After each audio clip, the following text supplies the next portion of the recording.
huyu kijana alikuwaga amekaa for 74 hours. Rimwe ni ugaga ni tukuigagira ndo athire cukuru kana we class 2 dropouts na tina uru Ngaruya niwe tuonagia maundu maya. Ngaruya shwari mtu amesimama hapa 74 hours shwari ni wakwenda kumwambia achukue microphone aibe ati ukamunyithirio kwa microphone hinyoria atigarite.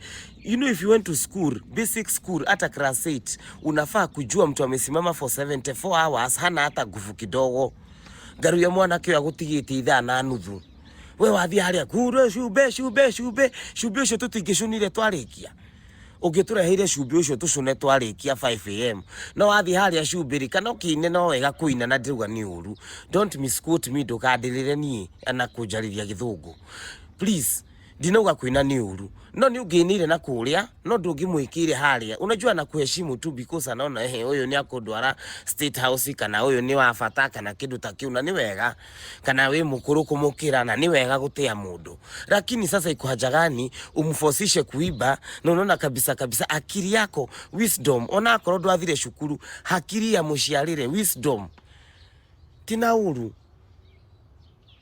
You know, Ngai atuhire hakiri tuicirie ni tina uru no ngingia kwira uguo ni ngia kwira tafadhali mundu ina urugamite 74 hours.